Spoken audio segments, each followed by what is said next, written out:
Man, fuck today. Like, seriously. Alright. So, on this podcast, I will be reviewing some metal albums. And then from there, we'll be talking about somebody who killed a guy getting another comic from DC. Yeah. That's happening. Again, fuck today. My name is Micah Curtis, and fuck today. I'm Alex Baldwin. Fuck Comcast, and also today. Yeah.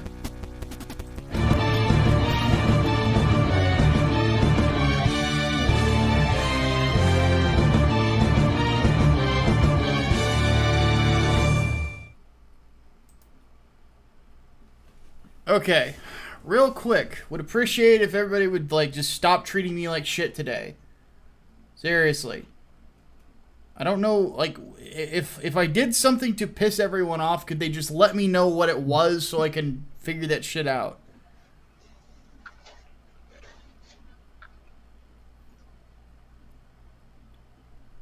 Okay.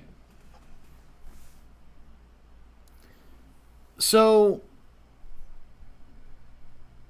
I'm guessing that, like, what they say about full moons is, like, completely true. People just... Jesus Christ.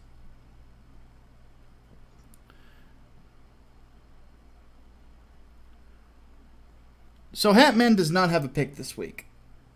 Nope, because I've been busy with work things. Yeah. And I just listened to metal all week, to be honest with you, and slept.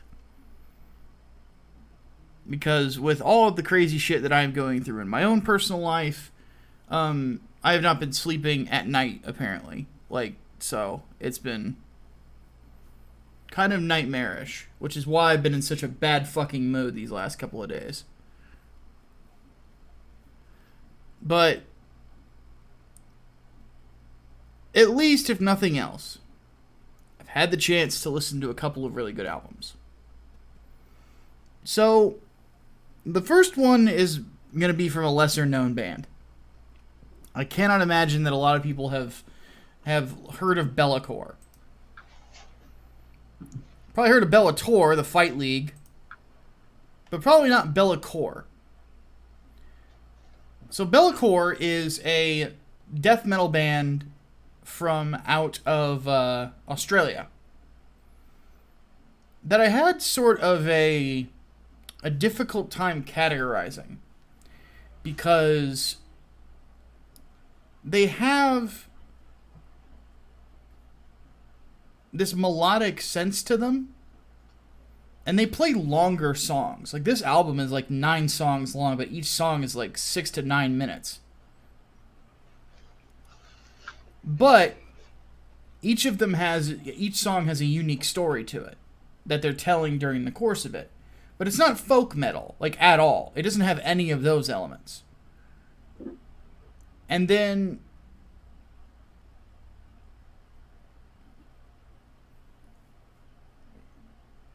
I don't know. It's really, really hard to categorize. But well, the best thing that I could say is that it's music for musicians, in a sense, because it's progressive. Like, that's kind of what the label... It's a catch-all label. You kind of have to throw it in there. It is basically progressive melodic death metal, is how I would describe it. You know, there's obviously some In Flames influence and some At the Gates influence and some Opeth influence. There's also some, you know,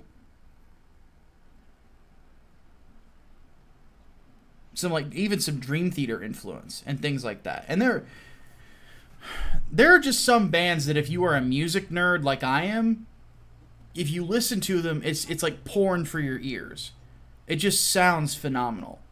And this band is perfectly, you know, described that way. Phenomenally talented guitar work, deceptively simple guitar work, great sense of rhythm, and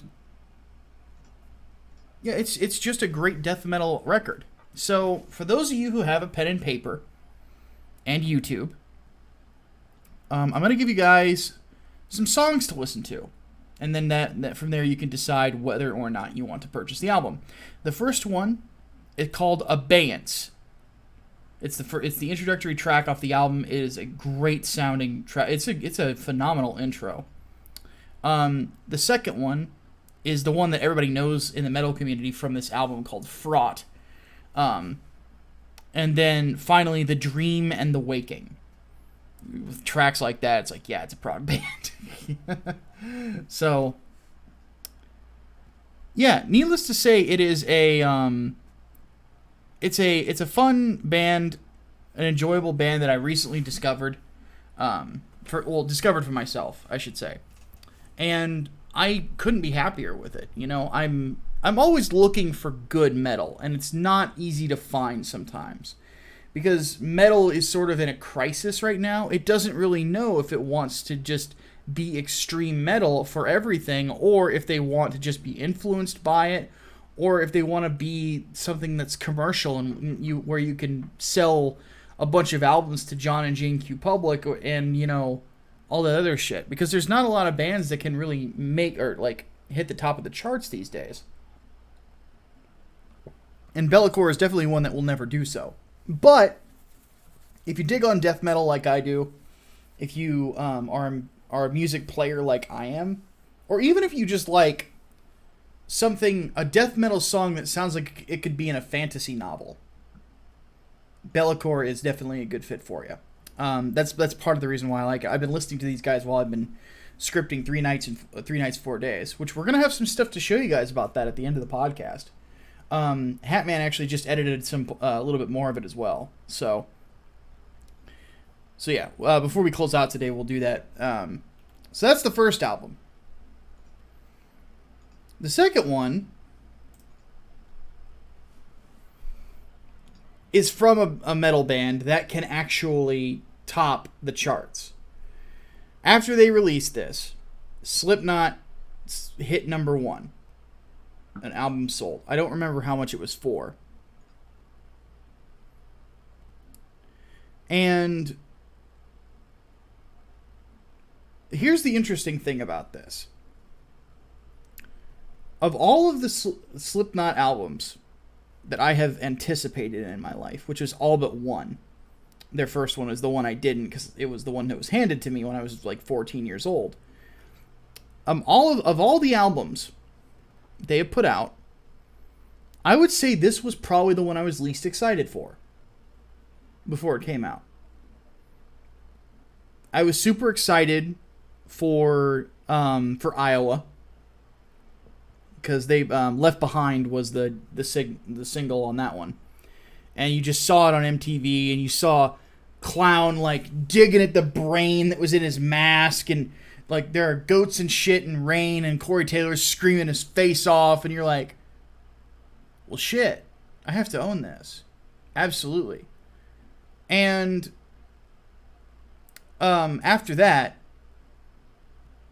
I'm trying to think that like Volume 3, you had the Duality music video, you know, and that like in metal history, like that's one of the most iconic metal videos you've ever seen, because it's literally just the band playing in a small house, and they're just ripping it, like the fans are just ripping the place to shreds. It's freaking crazy. For All Hope Is Gone, you had the Psychosocial music video, and that one is just ridiculously well done as well, you know. And for the last one, Point 5, The Great Chapter, it was I was less excited for, because the single that they put out was the Negative One. I don't really think the Negative One's that good of a song, you know. But I'm not completely satisfied with The Great Chapter in general anyway. But though Custer's a banger, let's put it that way. But yeah, wasn't really. I don't think I actually put money down for Point 5, The Great Chapter until I heard Kill Pop. And then I bought it, and I just wasn't satisfied with it. So for this one, I'm like, you know what? I'm not even going to listen to the singles. I'm just going to wait till I have it in my hands, and then I'll judge it then. And on this one, I was wrong. This is a great album. So, the Slipknot fandom has kind of been wanting a return to the days of Iowa and that sort of hard edge to it, where it kind of has a lot of different influences. You know, there's death metal influence, there's nu metal flavor, bounce beats, things like that, alongside like crazy intense drumming, and then, you know, people who came in around Volume 3, they also want to keep, you know, the good guitar work from guys like, you know, from Mick and Jim. So what I will say is this, is that this is about as close to a perfect Slipknot album as you're going to get. There's not a bad track. And that's something that is interesting about Slipknot. Because, again, I like this band quite a bit, but if there's any one thing that you could accuse Slipknot of, that would be a perfectly valid criticism in my opinion, would be they put a lot of filler tracks in their albums. A lot of them. You know? Which is unfortunate. Because, like, let me go back through it real quick. It's like... And I'm going to just... Because I love talking music, and I know more about this band than a lot of others. So, their first album. You have Sick, Eyeless, Wait and Bleed, Surfacing, Spit It Out, Tattered and Torn, Frail Limb Mercenary is not that great. And then you have Purity, which is probably the best song on that album. Liberate's good. But then from there it kind of falls apart until Scissors. So there's... And then you have Eeyore. You know, like there's some filler in there. I think that some of these songs you could do without. You know, Iowa. The one album that is universally loved from this band. It starts off, goes People Equal Shit, Disaster Piece, My Plague, Everything Ends, Heretic Anthem, Gently, Left Behind, and then it kind of falls apart a little bit. Like, The Shape isn't that great, I Am Hated, Skin Ticket, New Abortion's a banger, but then Metabolic is kind of and then you've got Iowa, which is fucking disturbing. Disturbing. So, what's with these names? Heavy metal. This is metal. Metal. We have crazy fucking names for songs. That's what we do. We're weird. So, but yeah, but then you go to their tightest album, which is probably Volume 3. There's only one song on here I think you could remove and miss nothing. It's The Virus of Life. You know, you go to All Hope Is Gone, though, there's a lot of filler. On this one, Gematria, Sulfur, Psychosocial, Dead Memories, Vendetta, and Butcher's Hook are good. So the first 6 songs. But up until Snuff and All Hope Is Gone, there's 3 tracks you could just cut out completely. You know, and then with the Gray Chapter, there's a ton of it. So point being is that it's not very often that of all the Slipknot albums, that you don't find songs songs you can't skip. In this one, there are none. It's the most complete album since Volume 3, in my opinion, and it's the heaviest since Iowa. So, best songs, sampler tracks I want you guys to listen to: Nero Forte, Critical Darling, and then the album closer, Solway Firth, which is Solway spelled Solway, Firth, Firth. Solway Firth is actually what I played the 8-bit version of at the beginning of the podcast. Needless to say, both of these albums, of Breath and Bone from Bellicor and We Are Not Your Kind by Slipknot, each album's $10 on Google Play. Fucking snatch that shit up. It's great. So, good week for metal, bad week for comic books.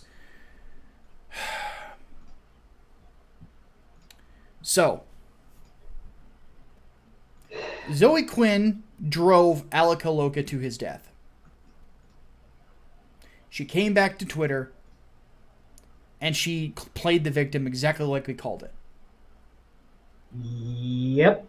Now just waiting on the Polygon article. Yep. It didn't work. I saw people who like her rejecting what she said. So it didn't work. But DC Comics mainline DC Comics, one of the big two, has given her a comic book. Both Marvel and DC have given Zoe Quinn, who drove a man to suicide, comic books.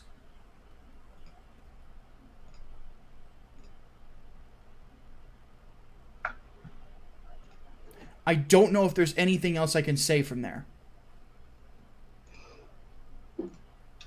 Failing upwards, I believe. Killing upwards. Let's not mince words. Killing upwards. No, I'm not gonna laugh about this shit. Alec Holowka's dead. Manslaughtering upwards. This is not funny.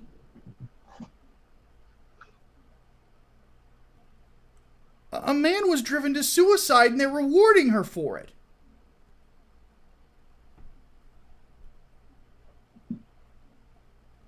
Did we expect anything less? I didn't think it would be this quick.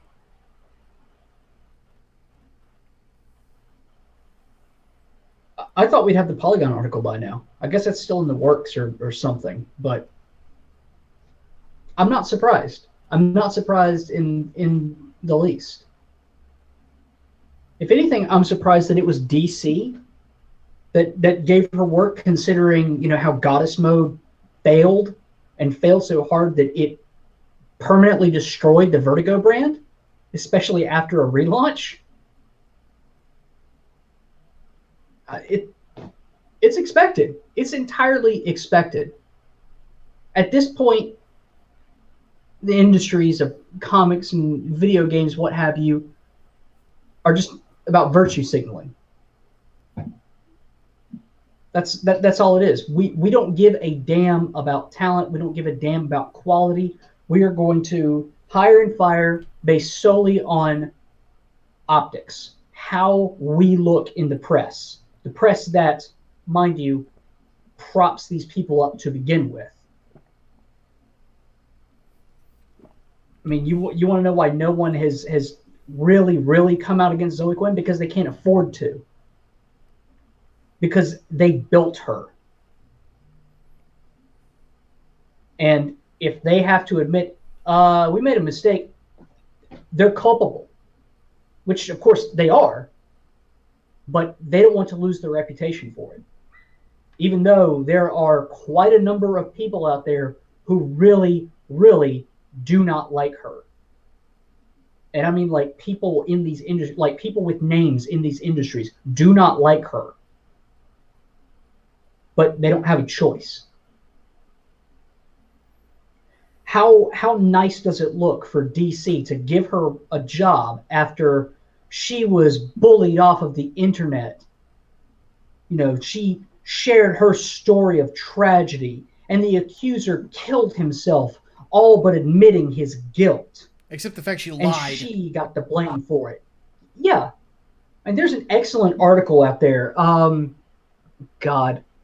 Post-Millennial, on the Post-Millennial, detailing, 2 articles, detailing like all the contradictions in her story.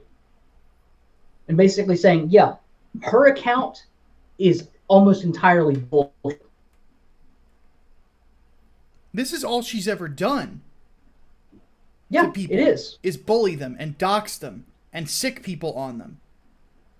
Holowka even said when they got a hold of his DMs, he's scared of her. Yeah. That, again... He did not... and this is the thing. Her whole argument was that he had power over her. No. Which of the two is dead? No. She's always had power. She has had power even when she was a freaking nobody.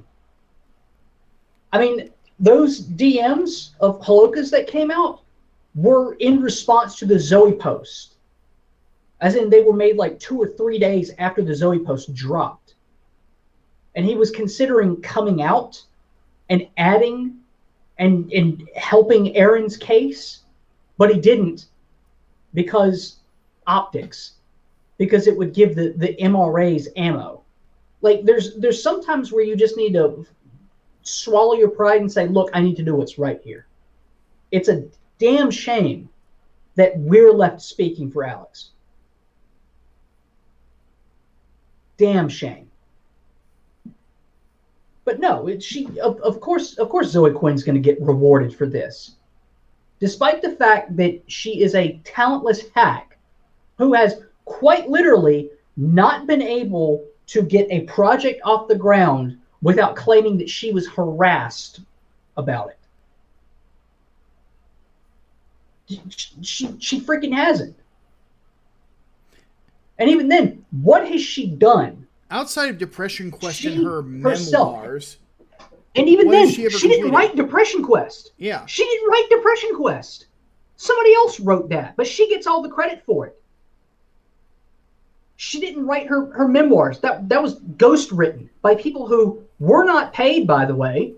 Trans people who were not paid. She used and abused them. Her freaking Chuck Tingle Kickstarter is nowhere because she spent all the money on herself and couldn't be bothered to update anybody up until the point where people were actually calling her out on it. And then, of course, she turns it around and says, oh, well, I'm a victim. Poor me. I've been going through terrible things. I have had to work multiple jobs because of all this. Follow the money and see where it goes. It's going right into her pockets. It always has been. She is a despicable human being. Again, textbook narcissist. And yet everyone is enabling this. I mean, if this is truly like NPD, like medical NPD, she needs to be in a facility, for God's sake. Because this is just, I'll reiterate it like this. She is dangerous. She is dangerous.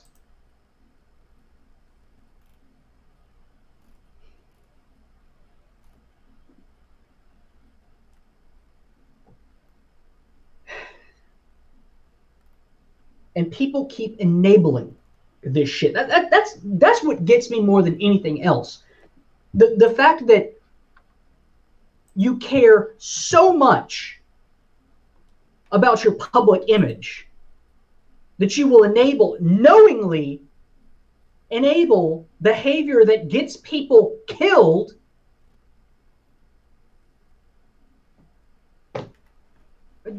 Fucking, at what point? At what point is it not worth it? Is your pride literally worth a corpse? Fuck, man. This is why we need Comicsgate. This is why we need it. And this is something that I think it was Vic King on Twitter. It's an artist. Made a video saying this. Not a lot of people watched it, but the right people did. I saw it, Ethan saw it, a lot of people saw it. And the fact of the matter is, this is why Comicsgate exists. This is why it needs to exist. Because the mainstream big two are not interested in your money anymore. Or anything like that. They are political outlets. No. Now, hold on a second. And there's more to it than that. This is why a healthy independent scene is necessary. I understand there has been drama lately, and I've even become embroiled into it. But I'm done. I just put the beef on it today. Englewood is no longer an IndieCron. There's no more discussion that's needed. I got what I wanted. Awesome. Let's move on.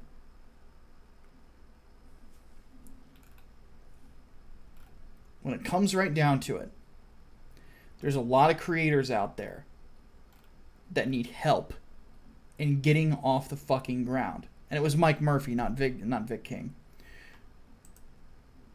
We need you guys. Seriously. To buy our stuff instead, to vote with your wallet, and we will continue to provide you with quality entertainment. And on top of that, I'll speak for Hatman and I can't speak for anybody else on this, but I think that there's a lot of people that I know that are doing this as well, is that we are being as transparent as humanly possible with the creative process and how things are getting done. It's looking even like when it comes to let me finish. Even when it comes to piddly little things, which, real quick, even when it comes to piddly little things like me screwing up the shirt sizes on our campaign, like, transparency there. Yeah. And here's more transparency. Englewood might not get shipped until early November. We had a couple delays on our end. Life stuff for Brian. So, but I just met with the artists. They're refocused. They're putting out pages again. So we're good. We're on track again. But I wanted to let you guys know that.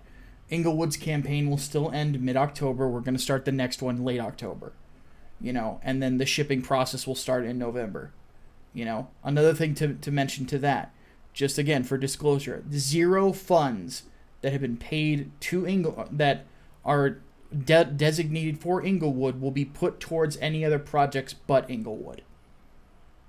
Because that's something that Mike S. Miller made the mistake of doing with his books. We will not do that. We will make sure all of the things that we need are paid for before we ship. In fact, we've already designated it already. We've already done the research. Yep.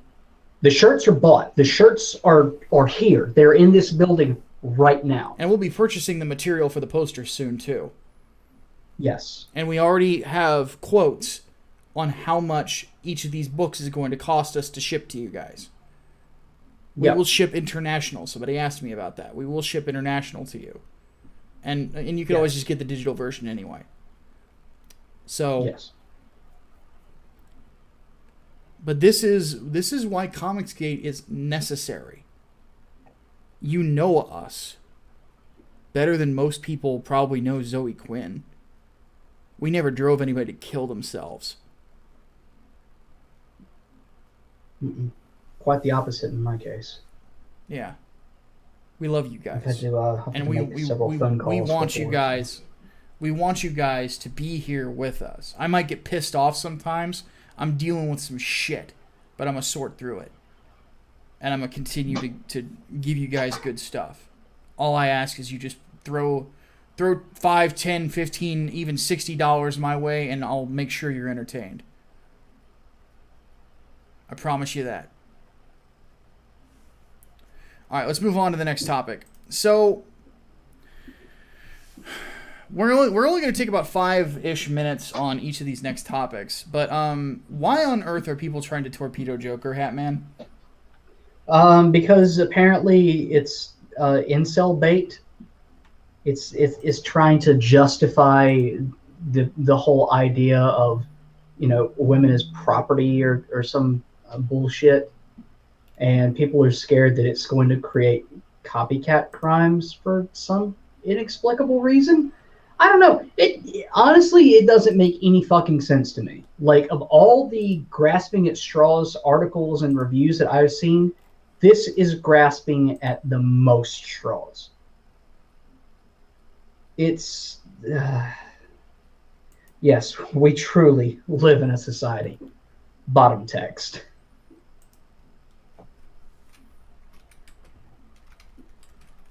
I don't understand it. I really don't. I mean, it was reviewing really well on Rotten Tomatoes after its initial screening. And then, like, all of a sudden it dropped from, like, 89% to 70-something. Yeah. And for just this reason. It's... This is something that the woke scolds can't get into their fucking heads. There are young people out there in the world that are disenfranchised. I'm a fucking metalhead. I know this better than anybody. Young men out there that are completely and totally disenfranchised because of the society we live in. And I'm not giving you guys like a this is society speech or this is a society or whatever. I just now found out what the fucking we live in a society. I just now I don't even know what the fuck it's about. Yeah, I don't know. I live in the real world. I don't know these fucking memes. Angweed. Anyway, the point is that there's a lot of young men out there that are checking out. You can call them incels. You're more than welcome to say whatever you want about them, but here's the problem. You cannot ignore that they're there, and second, you cannot ignore the fact that it says something about human nature.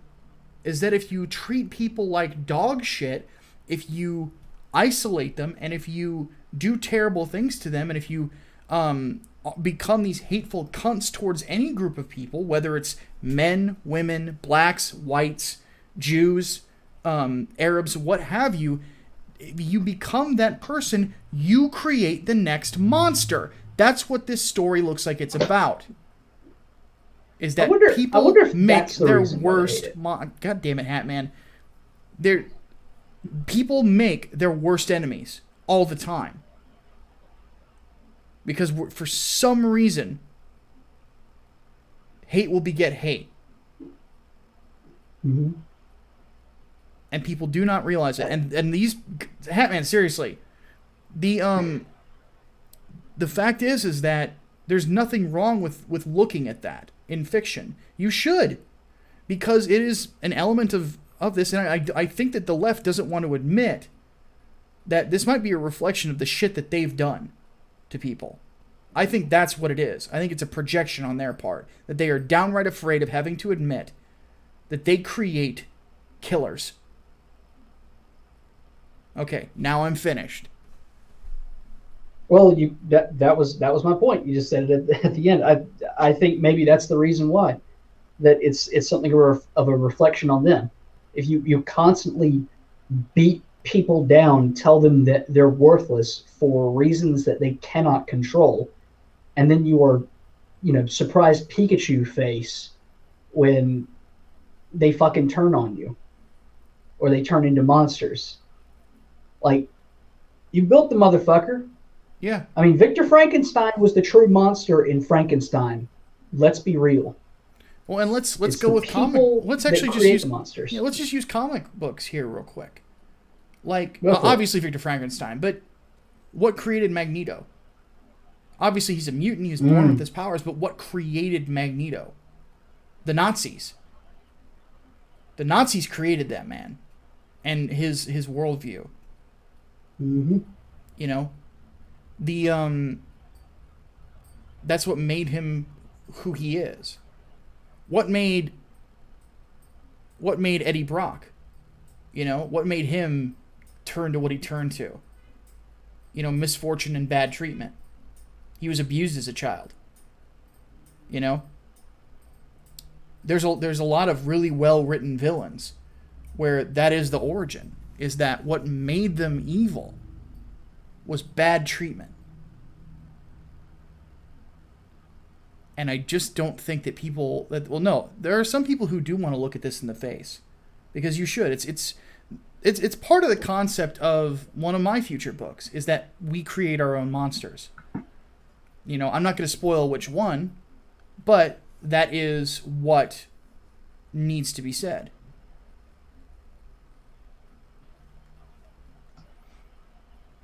All right, we had a donation real quick, and then we're going to move on to the next one.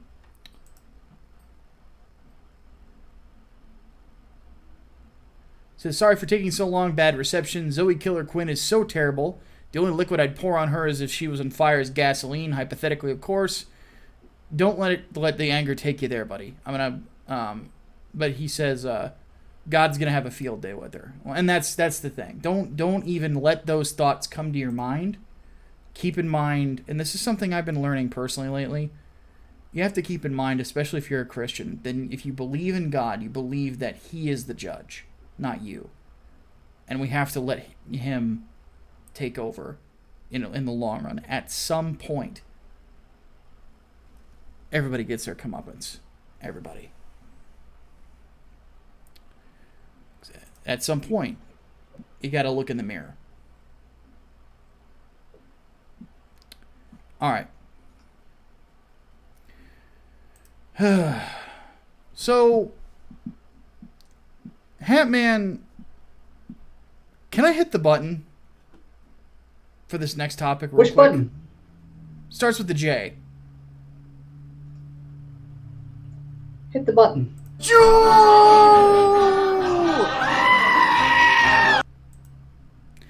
We're going to talk about the ADL, so I'm like, I'm going to have to fucking hit the Jew button at some point. Mm-hmm. So, okay, with that out of the way, what the fuck just happened? So, PewDiePie was supposed to donate $500,000, or not $500,000, $50,000, $50K, $50,000 to the ADL for whatever the hell reason. People were theorizing that it was like a racket payment, that it was just trying to get them to call off their dogs in the mainstream media, to appease the mainstream media, what have you. And his fan base revolted, like almost universally. Just wide freaking spread that he was more or less giving to people who had, given him like, God, just thank you, may I have another, essentially. And that's a lot of where the conspiracy theories came from too. Like, is this a racket payment? They demand penance from him. Anyway, he then said that he was not going to pay them after all. Either retracted it or said he wasn't going to ship it off, and said, I picked a charity that people told me to, as opposed to one that I was really passionate about. So then the gaming press decided, well, why would you not donate to an organization that's trying to fight anti-Semitism? How dare you do something like that? And he supposedly wore an Iron Cross in the video where he said he wasn't going to make the donation, but it was a Georgian cross. Like, it's something that is a fucking popular fashion statement. And people still jumped on him saying, that's not appropriate. Don't you understand the optics of this? Jesus Christ. You can't win for losing. No, I'm finding that out in my own life.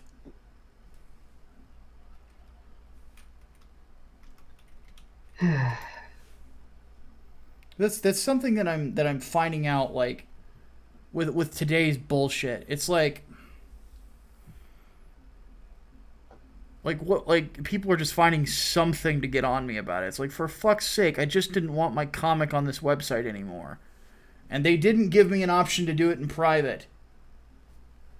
It's just, but this is the thing, is like, and this is why I always say, look, sometimes you just have to do what you have to do.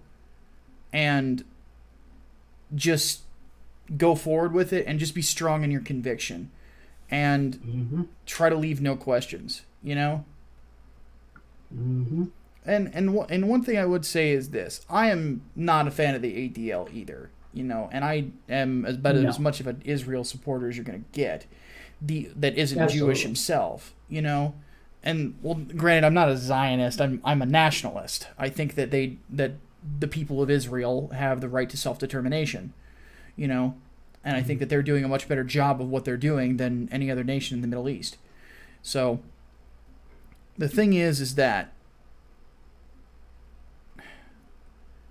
when it comes right down to it, if you are going to make donations, just stick with hospitals.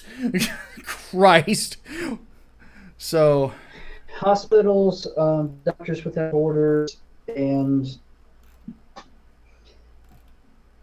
your like regional wildlife preserves too tend to be really good. Always do research on a charity organization or a nonprofit before you donate. Yeah. Always. For me, my big ones every year are usually, the suicide hotline, and then usually a couple different cancer foundations. Because, I lost my grandma to breast cancer and stuff like that, so. Fuck cancer. Yeah, agreed. Okay. Fuck cancer, fuck Alzheimer's, and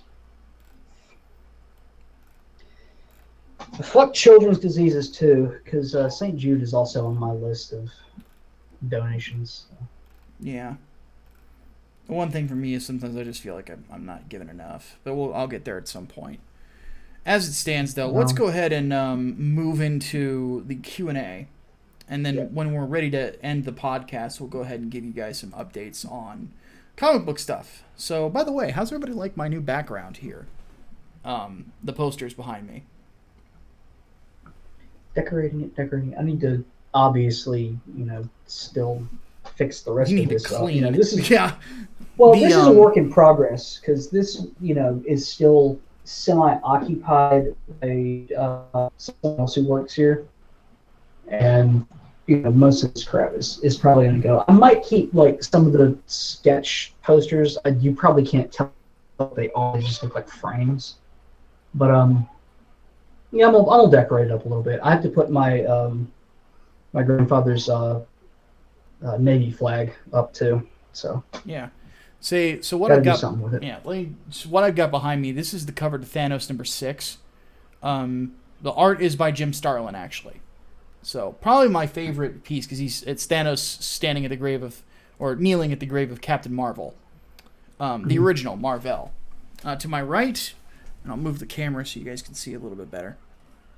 We have a Clayton Crane Venom, and then above it is the cover to Thor 337, which is the first appearance of Beta Ray Bill.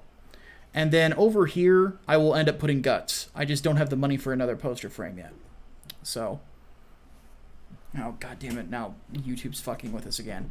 We'll try to do Q&A as best we can, guys. I do apologize for any more interferences. So let's go ahead and get started. Hatman, I will let you pick questions. Okay. Hardboiled asks the first one. So, with the hiring of Zoe Quinn, is it time to go fuck it and blanket boycott DC? Well, I don't call for boycotts anymore, but I'm not giving them my money anymore. So, pirate Joker, basically. Well, their comics branch will probably never get another dime from me. I'm gonna see Joker, but I don't even know when it comes out. It's like not till November, right? I think it's October. I think Okay, it's next month. Okay. Speaking of, well, totally unrelated, but speaking of movies coming out soon, do you realize Rambo comes out next week? What? Yeah, Rambo Shit, Last Blood comes out next week. I need to see It as well. It Part 2. I need to see. I still haven't seen fucking Spider-Man yet. Yeah, I'll probably wait till that's out on Blu-ray, but no, Last Blood next week. Definitely gonna have to check that out.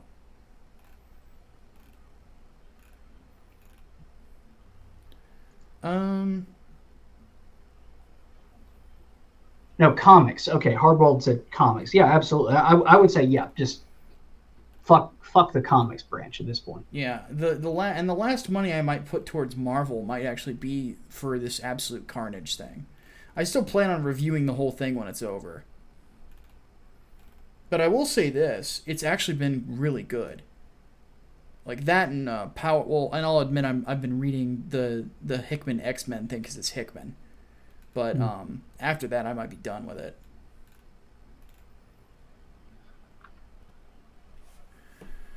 Let's see here. Swordsman100 asks, did you enjoy knocking some sense into Miss Marvel into MUA3? I have not played any video games this week aside from Gears 5. Because it's really the only thing I've been wanting to play. I'm going to have to, like... Because here's something you have to understand. Violent video games are catharsis for me. And I'm going through a ton of personal shit. And after this, Hatman and I are going to try to play some Gears campaign. And it's just like, I need to kill something. Like, seriously. Mm-hmm. I told my best friend after my therapy group this week that I'm like, he's like, are you okay? I'm like, I need to go to find meat, and I need to tear it apart with my bare hands. That is the feeling that I am feeling right now. And thankfully, if only you guys could smell it, I have ribs. I bought a big fucking giant rack of pork baby back ribs, and they're sitting in my slow cooker right now with crushed garlic, a little bit of onion, and a little bit of pepper. And then once the podcasts are over, I'm going to throw them in the oven for an hour on low on a lower temperature and broil them. And then by the time that they're done, I'm going to throw barbecue sauce on them, and they're going to fall off the fucking bone. And I'm going to feel so fucking good while I eat it, man. So. I have been in a mood. Okay. Hatman, let's just do, we should just, like, rotate between picking questions. Your turn. Yeah, why not? All right. I like this one. Melee64 asks, what if Marvel made Iceman straight again? Oh, people would go fucking insane. Oh, yeah, absolutely. That's ironically, they would say it was conversion therapy. Oh, yeah. Which would be hilarious. What on earth? Oh, man. Hot Stinging Brain donated $5 and threw a weird gif at us, too. What does he say here? The Zoe Quinn thing hits closer to home for me, not just because she's a compulsive liar, but I have a friend who almost bit the bullet himself thanks to a similar accusation. There's evidence to prove his innocence. People still listen and believe. I've been there too, man. I know how it goes. That's not fun. The good news is nowadays people are becoming more and more skeptical and more demanding of evidence, as they should. Because these things, as we've seen, they ruin lives and they kill people. Thank you for the $5, by the way.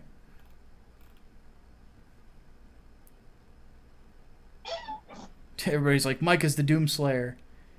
I do have a mighty need sometimes to literally rip and tear. You know?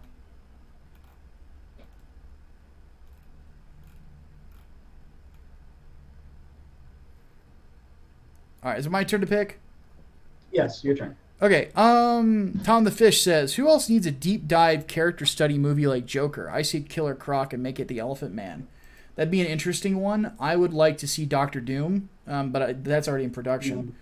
Aside from Doom, we've kind of done... Infinity War was kind of that for Thanos. Yeah. So we can't do that. Though I wouldn't mind seeing a good Thanos movie directed by the Russo brothers. And we've already got Venom, but they're not doing Venom as a villain. They're doing Venom as an anti-hero. So, which is fine. You know? I would say Magneto, because there was that X-Men Origins Magneto film. Yeah, I think that would be my pick was too. in production for a while. Yeah, I think that would be my pick as well.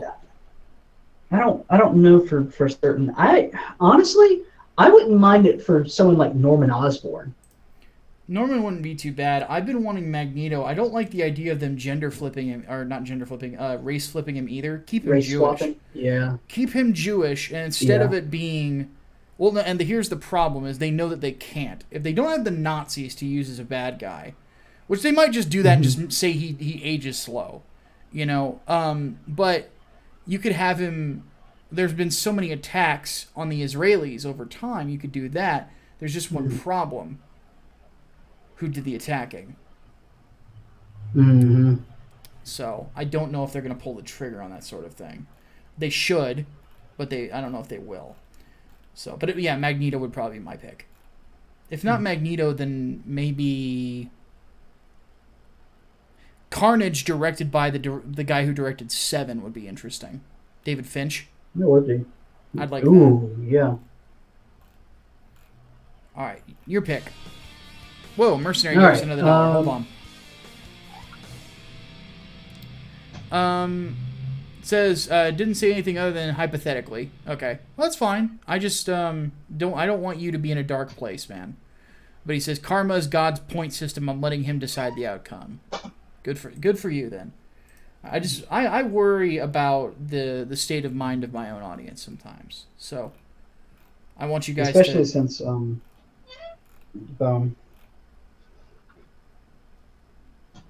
let's not even go into him. I don't want to give him any attention. Anyway, you pick. Anyway, let's see. Matchstick's been asking this for a while. Found this concept in a book and I found it intriguing, but how would you write two people who can constantly hear each other's thoughts and can't turn it off? So, like, people who are permanently drifting, like in Pacific Rim?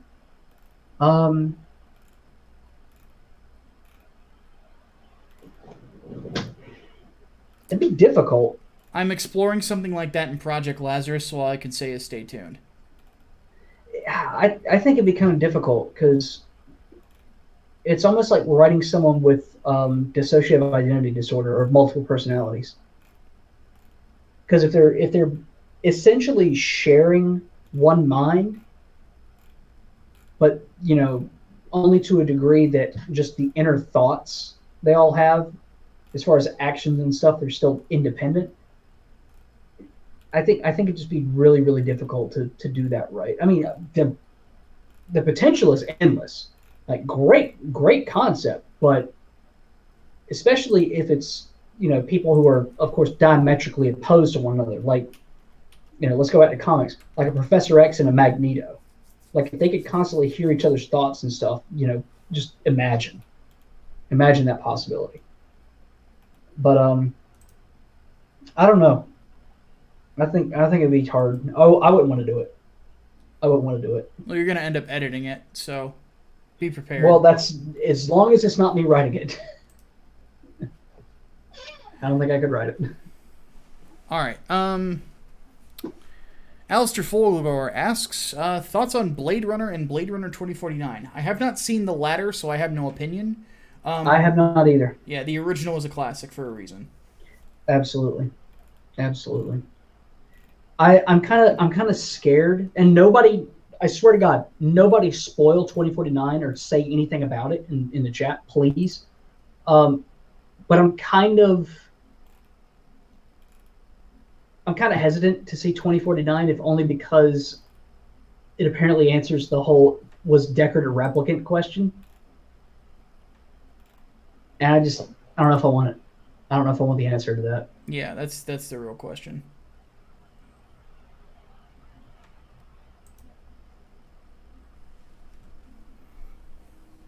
All right, back to me. Yep.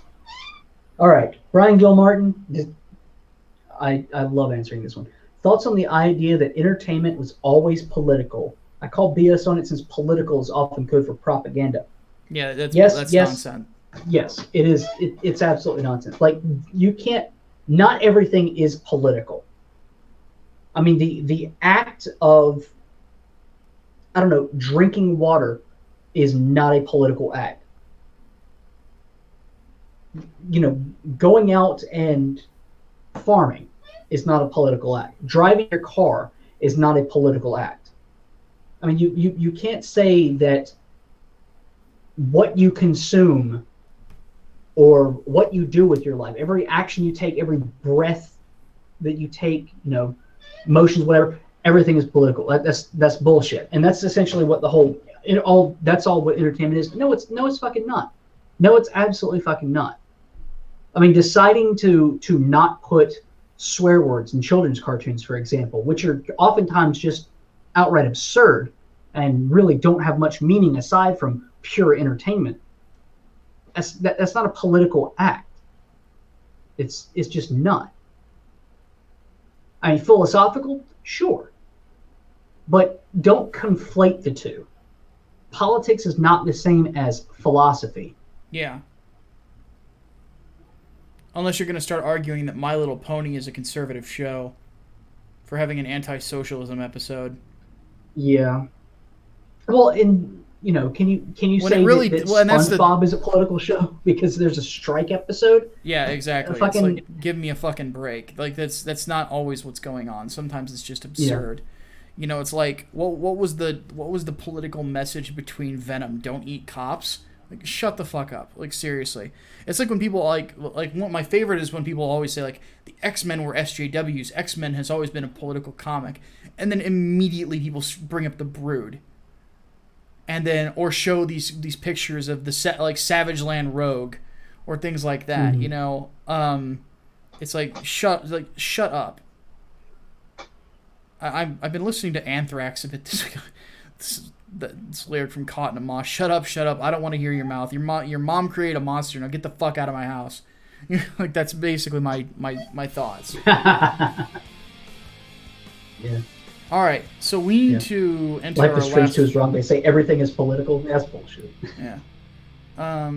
Mercenary donates another $1. He says, don't see 2049. Won't spoil anything. I will say it's bad. Everything about it is bad. Detective Pikachu is a better sequel to Blade Runner. Oh my god. He said, just don't see it if you care about the original. Okay, fair enough. So, fair enough. Instead of he gave us his 2 cents and then he gave us the rest of the dollar. So thank you. So let's go ahead and go into something else. I need to set up my monitors real quick, but just 1 second here. Update some things, I suppose. So everybody can look at PewDiePie for a second. There we go. Okay, so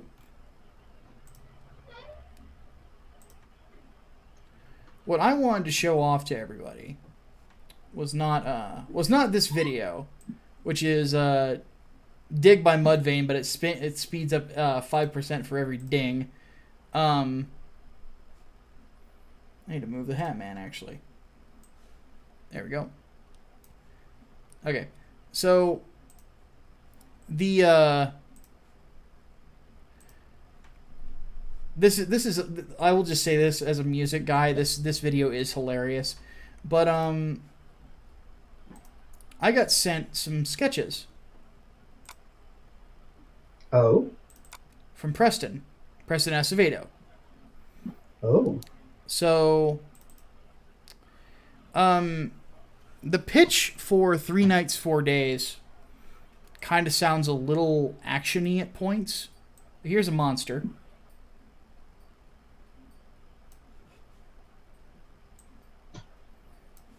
This is a satyr. But you're going to see a few of these in the book. This is going to be a horror book, to say the least, and it will be disturbing because it's hell we're talking about here. But sent me this, and then we've also started the storyboarding. So we have not settled on a cover yet, by the way. This image here is not the cover. This is basically promotional material that we might turn into a poster. But he sent me over the boards for some of these.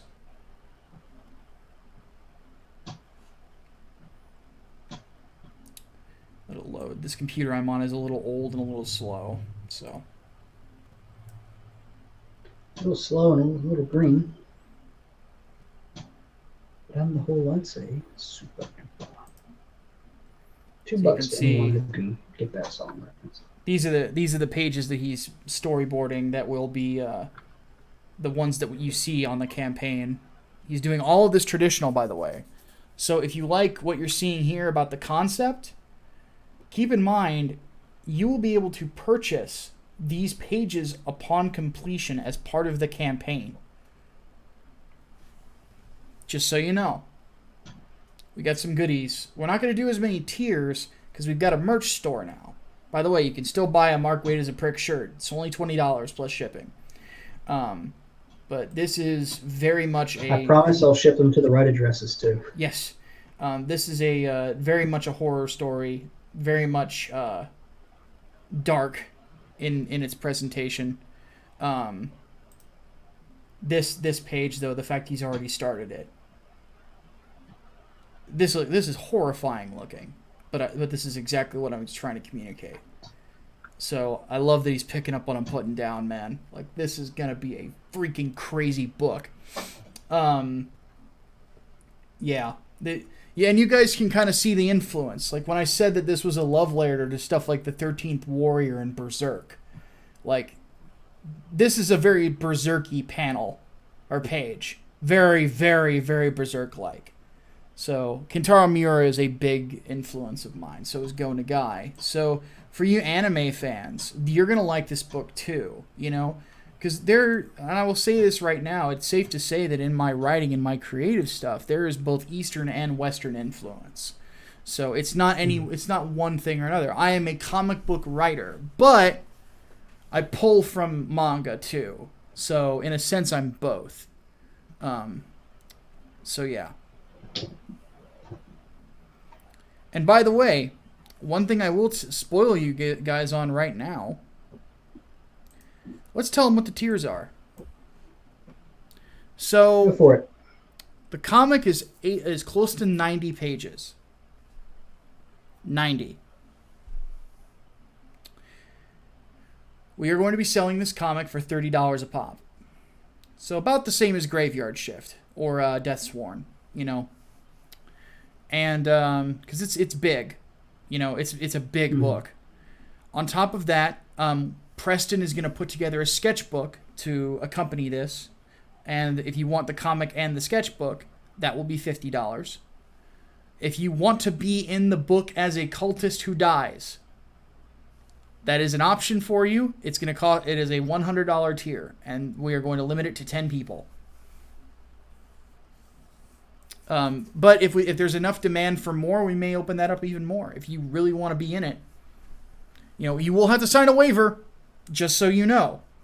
You have to sign it and send it back to us, but or at least scan it so that we have record of it. So there will be a waiver that has to be drawn up. I will write the language, and then we'll get it done, because I've done stuff like that before, and I'll have Nick Ricada look it over. But but $150, what we're gonna do is we're gonna print certain sketchbooks with blank pages, where Preston will actually sketch some stuff for you. So those will be limited in stock, but you know, that's going to be an option. And then for a couple $100, you're going to be able to buy any page from this comic. That's 88 pages for two, you know, so along with the rest of and all of these tiers, by the way, the $100, $150, $200 still come with the book and the sketchbook. So, and it's all physical. We are not doing digital on this campaign. No. Through Indiegogo. So, we will probably release it either all at once the campaign is finished and we have the proofs printed, or we may release it issue by issue via Comixology. I haven't decided yet. But there won't be a digital tier on the campaign. So it will be a pretty badass comic, to say the least. I hope you guys are really looking forward to it. And of course, you can still back Englewood. The link is in the description of the video. You are looking at... where are we at after I was on Nick Ricada's show last night. That was a lot of fun, actually. But we picked up $95.50 something. I yeah, we are over $9,500 now. So we are getting closer and closer to that stretch goal where we will be able to give you guys some free swag. So, all right. So if you have a question that was not answered during the course of the podcast, please go ahead and put it in the chat right now. Yeah, Parboiled has been grabbing them. But if you have any leftovers, and again, if you haven't had a question answered here, send it down. Yep, exactly. So, Hatman, any final words? Yeah. Pick up a bottle of Eagle Rare if you find it. Pretty damn good whiskey. There you go. Or bourbon whiskey. It is a Kentucky straight bourbon whiskey, to be precise. Kentucky. You should have got Knob Creek, though. Well, that's the thing. I can get Knob Creek whenever. I've only seen Eagle Rare once. Second time, I didn't pass it up. Fair enough. All right, folks. We appreciate you guys hanging out with us. Thank you again to who all donated. It was Mercenary and Hot Stinging Brain. So thank you guys so much for doing so.